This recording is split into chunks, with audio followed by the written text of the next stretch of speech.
Entonces, bien, ¿de qué consta este sistema? Pues este sistema consta, vamos a hacer aquí rápidamente el dibujo. Tenemos aquí un tubo de entrada. Este tubo de entrada, pues bueno, lo tenemos aquí con una pequeña válvula hidráulica, neumática, porque estamos hablando de la parte neumática. Por aquí tenemos directamente un tubo que va conectado a una segunda válvula. Y esta válvula, pues bueno, conectamos directamente a nuestro tanque de reserva, ¿no? Entonces este tanque de reserva que tenemos en este punto viene conectado, bueno, aquí tenemos una última válvula, y este punto que tenemos acá pues va a ser la salida, ¿no? Esta salida como tal la vamos a obturar, aquí se supone que es donde vamos a obtener, por ejemplo, el suministro de aire a alta presión que va en nuestro dispositivo, en nuestro contenedor que tenemos en la parte de abajo. ¿Qué elementos tenemos que definir acá? Bueno, lo primero es que ustedes notan directamente que tenemos, ¿cierto? Aquí dos válvulas que pues funcionan como resistencias, ¿no? Estas resistencias pues nos van a definir que existe un flujo a través de ellas una vez pues nosotros abramos estas válvulas, ¿cierto? De tal forma que vamos a tener definidos unos flujos a través de la misma, ¿no? Si vamos a suponer que la presión de entrada está aquí, en este punto, aquí lo que vamos a conectar un dispositivo que termina siendo pues un compresor de aire realmente. La presión que está ahí no es la presión atmosférica, eso debe quedar muy claro. Entonces es una presión que, siendo más alta y considerando un proceso inicial de no tener absolutamente nada dentro de los reservorios, ¿cierto? Pues la presión de entrada tiene que ser mayor para que se cree un flujo, ¿ok? Bajo ese criterio, pues aquí tendríamos nuestro primer flujo a través de la válvula, pues que lo podemos llamar el flujo de entrada, ¿cierto? Entonces lo llamamos QSUI. A través de esta válvula, pues vamos a tener que el flujo de aire iría en este sentido y a ese lo denominamos QSUP.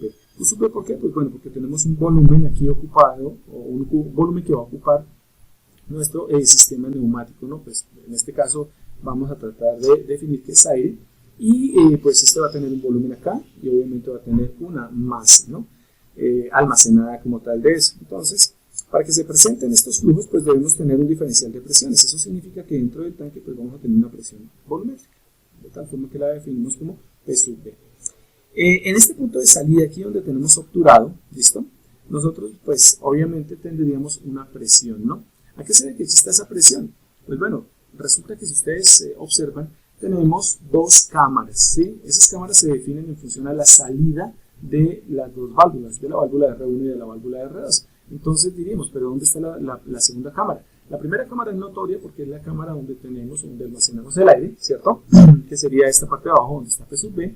Y la segunda cámara, que maneja un flujo de aire mucho menor, ¿bien? Porque pues el espacio es menor, que sería la tubería que tenemos en este punto. Entonces acá, todo este punto, toda esta tubería acá, ¿cierto? Por donde va a fluir aire, bueno, en un principio para llenar nuestro tanque, nuestro contenedor, y después pues podría generar una presión diferencial para poder obtener una presión de salida. Definiendo la presión de salida en este punto, pues va a ser una segunda cámara. Por eso entonces tenemos definido un sistema de doble cámara, ¿vale?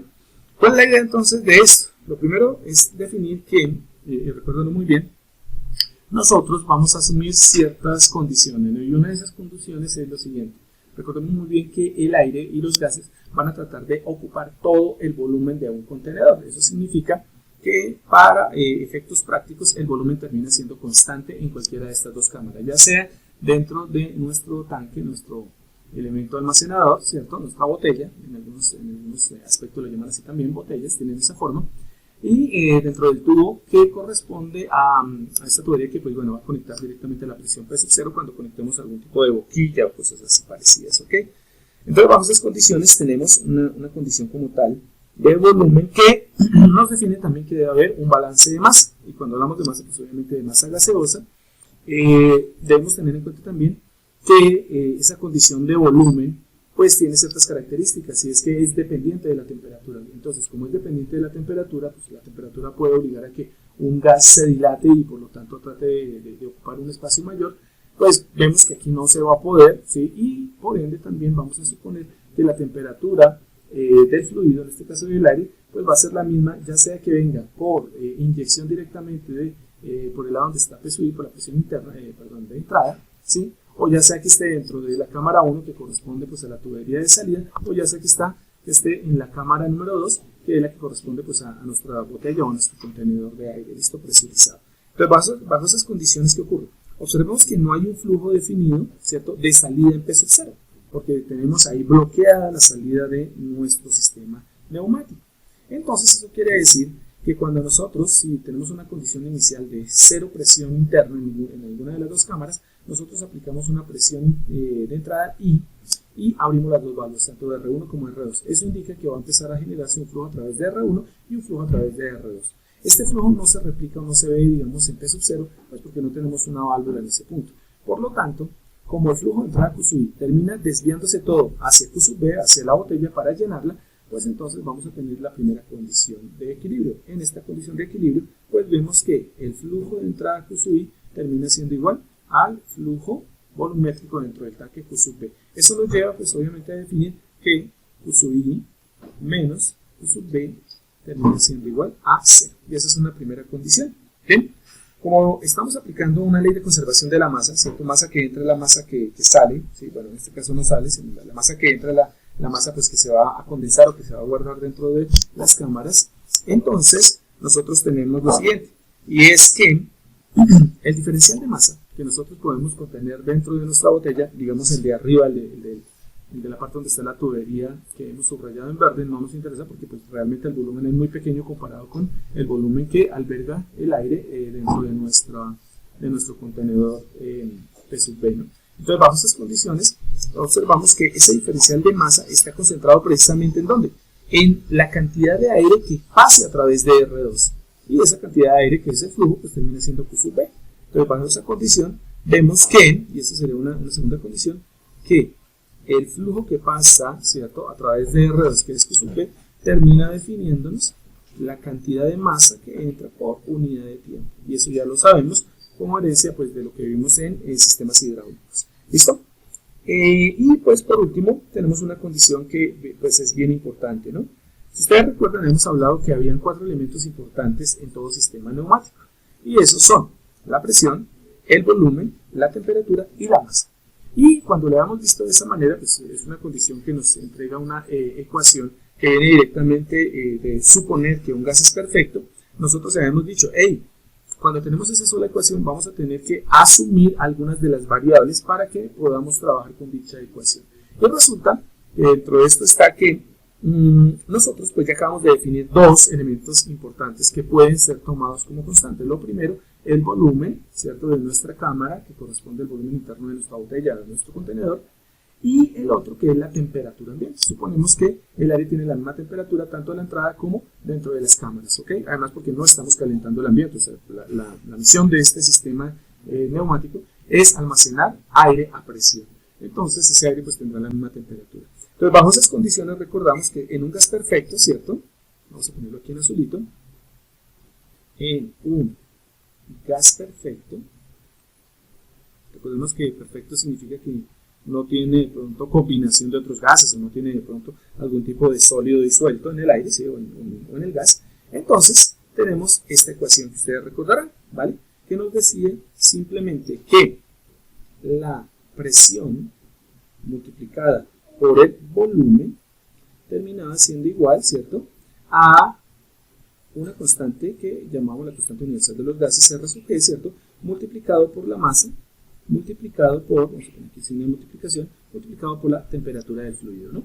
Entonces estamos asegurando dos elementos. ¿Cuáles son estos dos elementos? Estamos asegurando que el volumen es constante, obvio, un receptáculo no permite su expansión, es una botella rígida, es una botella sólida, ¿listo? Y tenemos el otro que es la temperatura, por ende vamos a tener dos variables, ¿no? ¿Cuáles son estas variables? M y P, ¿listo? La presión y la masa. Entonces, de esta forma nosotros podemos llegar a una conclusión bien interesante, es que precisamente bajo las condiciones que hemos definido acá, digamos que estas son unas condiciones de equilibrio, ¿cierto? Con estas condiciones de equilibrio que tenemos definidas acá, nos damos cuenta que una de las ecuaciones, la segunda, tiene a M, a la masa, ¿cierto?, como una de sus variables características. Por lo tanto, nosotros podemos observar que como M también está en la ecuación del gas perfecto, nosotros podríamos obtener a D sub M simplemente por derivación. Entonces, con base en eso, simplemente derivemos esta ecuación y obtengamos una ecuación particular para M, ¿no? ¿Bien? Entonces, bajo esas condiciones, pues hacemos la derivada. Tendríamos, pasemos aquí arriba, tendríamos que la derivada con respecto al tiempo, ¿listo? ¿De quién? De la presión multiplicado por el volumen, termina siendo igual a la derivada con respecto al tiempo de R sub G multiplicado por M multiplicado por T. Entonces recordemos las condiciones, el volumen y la temperatura son constantes, R sub G es constante, por lo tanto saldrían de las funciones derivadas y obtendríamos finalmente que el volumen multiplicado por el diferencial de presión con respecto al tiempo pues termina siendo igual, ¿cierto?, a nuestra constante universal de los gases multiplicado por la temperatura y esto multiplicado por el diferencial de masa con respecto al tiempo. Y este diferencial de masa está interesante porque miren, el diferencial de masa con respecto al tiempo pues termina siendo definido desde el punto de vista de la presión. ¿Ok? Entonces si despejamos este d sub m, pues tenemos que d sub m, el diferencial de masa con respecto al tiempo, pues termina siendo igual, ¿cierto?, a el volumen sobre Rg por T por el diferencial de presión con respecto al tiempo. Bueno, ¿y dónde es que está el diferencial de masa? Pues el diferencial de masa se define en nuestro contenedor. Y por lo tanto, si estamos hablando de esta masa que se encuentra en este punto, por defecto estamos hablando pues de la presión que está dentro de este tanque, porque recordemos, aquí el volumen de masa en esta tubería, en la parte superior, pues digamos que no es tan importante como si el volumen que pueda almacenar nuestra botella. Por lo tanto, el diferencial de masa para este ejercicio está en relación de la presión volumétrica acá, P sub B. Por ende, nosotros podemos asegurar y asumir que este diferencial de masa que tenemos acá, pues tendrá como cierto elemento asociado el diferencial de presión dentro de nuestra botella, el diferencial de presión volumétrica dentro del contenedor. ¿Ok? Entonces ya tenemos todo para poder generar una ecuación. Entonces tomamos las ecuaciones iniciales que asumimos de balance y las vamos a reemplazar, ¿ok? Pero para ello necesitamos definir a Q sub I y Q sub B. Observemos que Q sub I y Q sub B no las hemos definido. Pero es que tenemos las dos ecuaciones de resistencia que todavía no hemos trabajado. Las ecuaciones de resistencia que se trabajan en la parte neumática son iguales, ¿cierto?, o similares, idénticas a las que se utilizan en los sistemas hidráulicos. Entonces, para el caso de la resistencia 1 de la válvula 1, pues nosotros sabemos que tenemos que hay una diferencia, o debe haber una diferencia de presión entre la entrada y la salida, y esto pues nos va a generar un flujo con una dirección específica. Para el caso de R1, pues el flujo lo denominamos Q sub I, y vemos que el diferencial de presiones pues está ahí definido, ¿no? Antes de la válvula está P sub I, y después de la válvula de R1 está P sub 0. Por lo tanto, podríamos definir una primera condición, una primera ecuación, ¿listo?, de resistencia, que nos diría simplemente lo siguiente, que sobre la resistencia R1, ¿cierto?, por donde fluye el flujo Q sub I, pues R1 por Q sub I termina siendo igual al diferencial de presión. Y el diferencial de presión es de P sub I a P sub 0. Entonces P sub I menos P sub 0. Y la segunda ecuación de resistencia pues sería sobre nuestra válvula número 2. Y nos entregaría que la resistencia en la válvula número 2 multiplicado por la función de flujo, que en ese caso sería Q sub B, termina siendo igual al diferencial de presiones. ¿Cuál es la presión de entrada sobre la válvula 2? P sub 0. ¿Cuál es la presión de salida sobre la válvula 2? P sub V. Entonces esto nos daría P sub 0, ¿cierto?, menos P sub V. ¿Ok? De esto podemos encontrar, despejando las ecuaciones, que tendríamos Q sub I, Q sub B, y lo podríamos reemplazar en la primera ecuación de equilibrio que está acá. ¿Listo? Entonces simplemente despejemos. Despejemos Q sub I. Entonces al despejar Q sub I obtenemos, vamos a ponerlo aquí de azulito, que Q sub I de la primera ecuación termina siendo simplemente 1 sobre R1, ¿cierto?, factor de P sub I menos P sub 0. ¿Ok? Y de la segunda ecuación obtenemos Q sub B, y Q sub B termina siendo igual a 1 sobre R2, factor de P sub 0 menos P sub B. ¿Listo? De esa manera, con estas dos ecuaciones podemos reemplazarlas directamente sobre la primera ecuación, ¿no?, la primera ecuación de equilibrio que habíamos fijado. Entonces, bajo esas condiciones, pues hagamos ese reemplazo. Entonces, tenemos acá que el reemplazo nos daría lo siguiente: Q sub I menos Q sub B igual a 0. Por lo tanto, Q sub I, que es 1 sobre, vamos a ponerlo acá, 1 sobre R1, factor de P sub I menos P sub 0, que corresponde a Q sub I, le restamos lo que sería P sub B, y P sub B es 1 sobre R2, factor de P sub 0 menos P sub B. Y todo esto termina siendo igual a 0. Tendríamos nuestra primera ecuación. Y la segunda ecuación pues la obtenemos ¿de dónde? La obtenemos directamente de esta ecuación de equilibrio, que Q sub B termina siendo igual, o definiendo el diferencial de masa que está siendo o está presentándose dentro del contenedor en función a ese Q sub B de entrada, ¿no? Entonces, bajo esas condiciones, Q sub B ya lo tenemos, mírenlo, está aquí abajo, y el diferencial de masa con respecto al tiempo lo tenemos aquí arriba. Entonces, como Q sub B es 1 sobre R2 P sub 0 menos P sub B, pues vamos a reemplazarlo. Entonces tendríamos la segunda ecuación que 1 sobre R2 factor de P sub 0 menos P sub B, pues termina siendo igual, ¿cierto?, a dm de t, pero dm de t ya lo hemos reemplazado o lo hemos hallado y era B sobre RG por T, ¿cierto?, por el diferencial de P sub B con respecto a dt. ¿Ok? Y ahí tenemos las dos ecuaciones, ¿vale? El hecho de que en la primera ecuación no tengamos diferenciales no significa que realmente no tengamos diferenciales. Recordemos que las ecuaciones algebraicas pues terminan siendo ecuaciones diferenciales, solamente que su orden es 0. Entonces tenemos dos ecuaciones, una ecuación en derivada prima o derivada, primera derivada que sería la segunda, la que tenemos aquí abajo, y la de arriba sería una ecuación en derivada 0. Por lo tanto, lo que tenemos que hacer simplemente es arreglar un poco las ecuaciones. Entonces, bien, una de las cosas importantes es observar que no tenemos el valor de P sub 0 ni de P sub B. Y observen que nos quedaron ecuaciones diferenciales en función de presiones. Y hay tres presiones. Ah, sí, pero es que resulta que la presión de entrada P sub I sí la conocemos, porque es la presión que nosotros vamos a aplicar para generar como tal, ¿cierto?, ese almacenamiento de aire dentro de nuestra botella, ¿no?, dentro de nuestro contenedor de aire presurizado. Entonces, P sub I es totalmente conocido, o sea, quiere decir que es como es nuestra entrada, pues sencillamente podrá ser asimilado como un escalón o una rampa, bueno, depende de cómo nosotros inyectemos ese aire. Entonces, P sub I es independiente, P sub 0 y P sub B sí son variables. Por lo tanto, la primera ecuación queda arreglada de la siguiente forma. Tendríamos directamente el sistema de ecuaciones, vamos a ponerlo aquí en blanco, listo, nuestro sistema de ecuaciones estaría definido de la siguiente forma. Para el caso de P sub B, pues tendríamos, a ver, arreglando un poco la ecuación, bueno, les comentaba que podemos acá observando, es una ecuación algebraica, podemos sacar como factor común P sub 0, ¿no? Entonces, bajo esas condiciones tendríamos que, a ver si nos sale bien, sería 1 sobre R1 más 1 sobre R2, que son funciones de P sub 0, le restamos, quedaría 1 sobre R2 P sub B, ¿no? 1 sobre R2 P sub B, y eso terminaría siendo igual a 1 sobre R1 P sub I. ¿Listo? Y tenemos la primera ecuación diferencial, solo que es de orden 0. En la segunda ecuación diferencial, pues bueno, podemos mirar que tenemos las funciones o las variables P sub B y P sub 0, y arreglando la ecuación y dejándola obviamente con la derivada de mayor orden primero, pues tendríamos que la segunda ecuación sería B sobre R por G, perdón, RG multiplicado por T, ¿cierto? Derivada de P sub B con respecto a dt, ¿vale? Y esto le sumaríamos más 1 sobre R2, ¿vale? 1 sobre R2 por P sub B, y quedaría restando 1 sobre R2 por P sub 0, y eso termina siendo igual a 0. De tal forma que tenemos el sistema de ecuaciones diferenciales armado para este elemento, ¿no? Esto, pues bueno, se puede trabajar de diferentes formas. Lo primero es que podemos armar un sistema matricial, y lo segundo es que podríamos trabajar directamente en la transformada de Laplace utilizando pues las condiciones iniciales iguales a 0.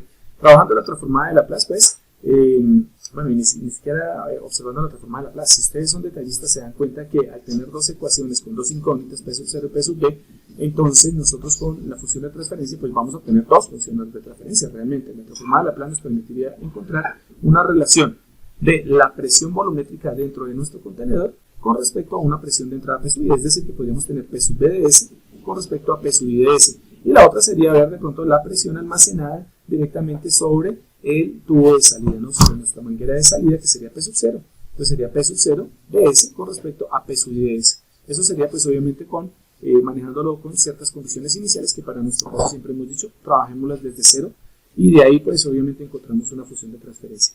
Pero la respuesta ya inmediatamente nos la está dando la forma de las ecuaciones. La primera ecuación tiene derivada 0, por lo tanto no hay lío. La segunda ecuación tiene una derivada. Y por ende, como solo tiene una derivada, indica que el sistema tendrá una respuesta sobreamortiguada, tendrá una respuesta de primer orden. Y por lo tanto vamos a tener un tau y vamos a tener un k. Recordemos que tau es pues nuestra famosa función de retardos, o simplemente nuestro valor de retardos en el tiempo. Y pues la función k termina siendo la parte de nuestra sensibilidad estática, ¿no? Entonces sería simplemente arreglar la ecuación. También podemos obviamente hacer un arreglo matricial en donde con este arreglo matricial nosotros podamos encontrar, digamos, a través, por ejemplo, del manejo como tal de la regla de Cramer, por ejemplo, podríamos obtener la respuesta, por ejemplo, para P sub B o para P sub 0, ¿no? Pues que esto ya es un manejo un poco más matricial, o podemos definir lo que serían pues variables de estado, en donde pues es interesante porque aquí solo hay una derivada, entonces entre comillas ya como hay una derivada en la parte de la segunda ecuación y no hay derivadas en la parte superior, eso quiere decir que entre comillas tendremos que manejar como que una variable de estado. Bueno, ahí tocaría manipular un poco las ecuaciones para obtener realmente un sistema de doble variable, ¿no? Entonces la doble variable pues tocaría manipularla. Es mucho más sencillo hacerlo haciendo la representación material, digamos, matricial directa, ¿no?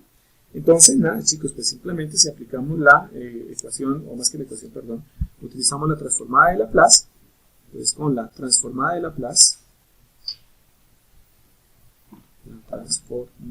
de Laplace, y obviamente teniendo en cuenta Laplace y teniendo en cuenta condiciones iniciales iguales a 0, pues nosotros podemos obtener esas funciones de transferencia y bueno, las podemos llevar directamente a simulación, ¿no? Entonces, de manera directa, las ecuaciones quedarían de la siguiente forma. Las ecuaciones darían, entonces, para el primer caso, para la primera ecuación tendríamos 1 sobre R1 más 1 sobre R2, ¿cierto? Factor de P sub 0 de S menos 1 sobre R2 por P sub B de S termina siendo igual a 1 sobre R1 P sub I de S, en donde P sub I de S pues sabemos nosotros que es nuestra entrada y la conocemos. Pues puede ser un escalón, por ejemplo, unitario, que es el que siempre tomamos por defecto. Y en el segundo caso, pues bueno, la transformada de Laplace del sistema contiene una derivada prima, pues tendríamos que B o V multiplicado, sobre RG por T, ¿cierto? Por S, debido a la primera derivada, por P sub B de S. A ver, vamos a ver aquí, siempre cuando guarda en la pantalla siempre hace lo mismo, P sub B de S, ¿vale? Más 1 sobre R2 por P sub V de S menos 1 sobre R2 por P sub 0 de S es igual a 0. Y entonces simplemente quedaría, ya sea de la ecuación 1 o de la ecuación 2, ustedes despejen una variable. Entonces podemos despejar de la ecuación 1 P sub 0 de S, ¿listo? Y después reemplazarlo en la ecuación 2 y encontrar la relación P sub B de S con respecto a P sub I de S, ¿vale? O lo contrario, pues también podemos utilizar la ecuación número 2, despejar P sub B de S, para después reemplazar P sub B en la primera ecuación y obtener la relación, pues sería P sub 0 sobre P sub I, ¿no? Ya quedaría de ustedes que hicieran esa relación y pues se darían cuenta que es bastante sencilla. Y aquí tenemos la forma en que se modela de una manera muy simple un sistema neumático.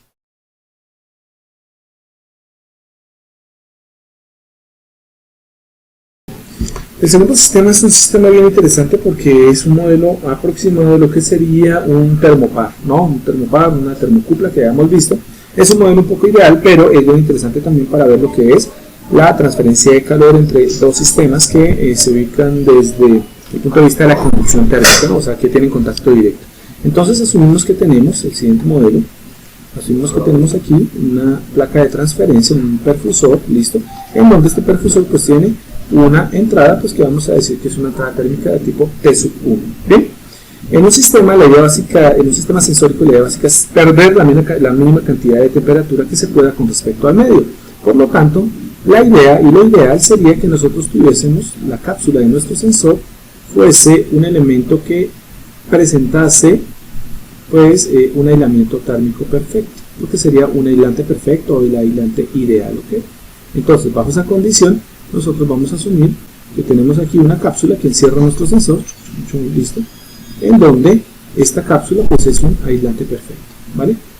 Teniendo en cuenta esto, nosotros tenemos aquí una definición de lo que serían unos elementos internos, que eso sí van a actuar como los elementos de transmisión o que van a permitir como tal el flujo de energía térmica desde nuestro perfusor T sub I, ¿no?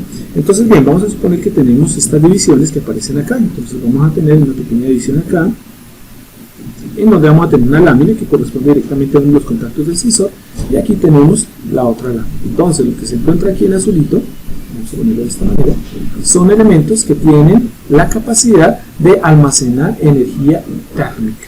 ¿Listo? Y por lo tanto, pues corresponderán a elementos que tienen una temperatura, donde aquí tenemos la temperatura T sub 1, ¿listo? Y vamos a asumir que tenemos para el segundo elemento una temperatura T sub 2. Estos dos elementos actúan como si fueran capacitores, entonces por lo tanto tendremos una capacitancia T sub 1 y tendremos una capacitancia T sub 2.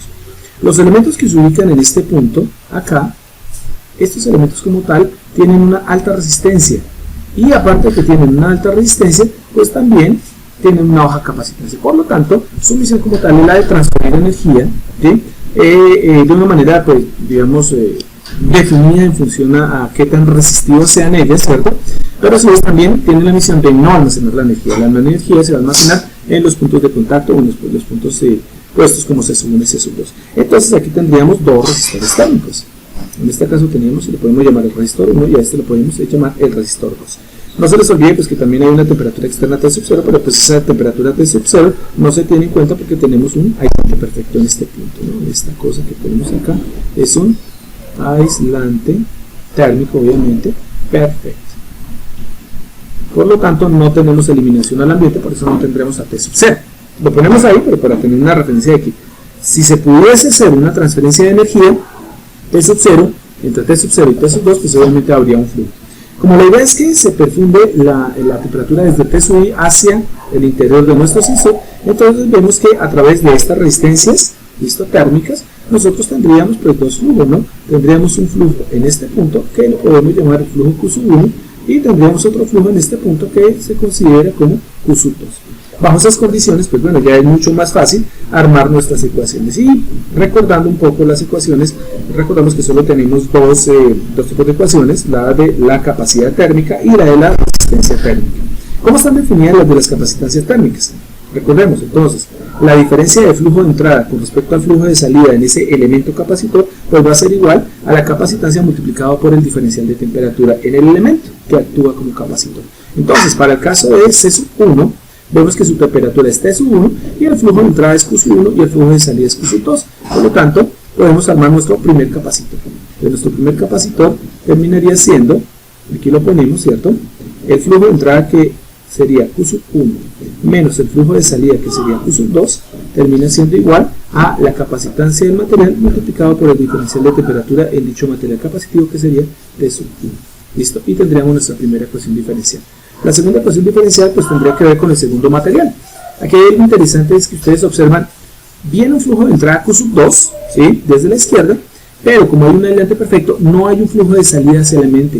Entonces, por lo tanto, solo tenemos un flujo de salida un flujo de entrada que sería Q sub 2 y no tenemos flujo de salida que sería entonces 0. Por lo tanto, la ecuación para nuestro sistema terminaría siendo Q sub 2 menos 0, ¿cierto? Termina siendo igual a la capacidad 2 multiplicado por el diferencial térmico del material que sería dt2 con respecto a dt, ¿vale? Y bueno, para los valores de las ecuaciones de resistencia, pues esto los podemos definir directamente de la siguiente manera, no se les olvide. Tiene que ver mucho con, obviamente, y la ecuación se parece muchísimo a lo que sería la parte de flujo hidráulico y de flujo neumático, ¿no? Entonces, en el primer resistor, pues vamos a tener simplemente que la resistencia, vamos a poner este colorcito, la resistencia R1, multiplicado por el flujo de calor que la atraviesa, que en este caso sería Q sub 1, tal como lo dejamos ahí, termina siendo igual a la diferencia de temperaturas en dirección del flujo. Entonces sería de T sub I hacia T sub 1. Por lo tanto, la diferencia sería T sub I menos T sub 1. Y para el caso del resistor 2, pues en el resistor 2 observamos que el flujo que la atraviesa va a ser Q sub 2, entonces tendríamos R2 por Q sub 2, va a ser igual a la diferencia de temperaturas que, pues la temperatura que viene desde Q sub 2 es T sub 1, menos la temperatura del material por donde, a donde va a llegar el flujo 2, pues que será menos T sub 2. De tal manera que de aquí, ¿qué obtenemos? De aquí obtenemos que Q sub 1 termina siendo igual a 1 sobre R1, factor de T sub I menos T sub 1. Y para el flujo 2 sería Q sub 2 igual a 1 sobre R2, factor de T sub 1 menos T sub 2. T sub 1 menos T sub 2. Aquí pusimos T sub 0. T sub 2. ¿Ok? Entonces ya tenemos los flujos, los podemos perfectamente reemplazar en nuestras ecuaciones capacitivas. De tal forma que entonces obtendríamos el siguiente sistema de ecuaciones. Entonces tendríamos Q sub 1 que correspondería a 1 sobre R1 factor de T sub I menos T sub 1, ¿cierto? Menos Q sub 2 que sería 1 sobre R2 factor de T sub 1 menos T sub 2, ¿cierto?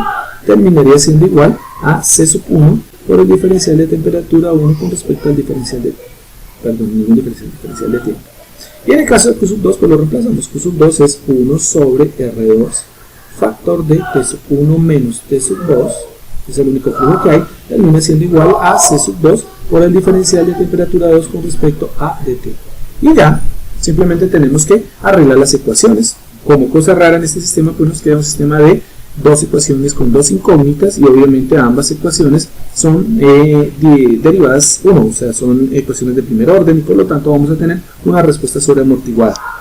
Ya sea que encontremos la respuesta T sub 1 versus T sub I o la respuesta de T sub 2 versus T sub I. Es obvio que la respuesta en T sub 2 debe ser muchísimo más lenta que la respuesta con respecto a la temperatura de T sub 1, el flujo de calor que llega hacia T sub 1, ¿vale? Y pues bueno, bajo esas condiciones, pues ya arreglamos nuestro sistema acá y tendremos lo siguiente, que C sub 1 por el diferencial de T sub 1 con respecto a dt, ¿listo? más, si lo pasa a ser positivo, 1 sobre R1 más 1 sobre R2, ¿listo? Factor de T sub 1 menos 1 sobre R2, ¿cierto? Por T sub 2, pues termina siendo igual a 1 sobre R2 por T sub I.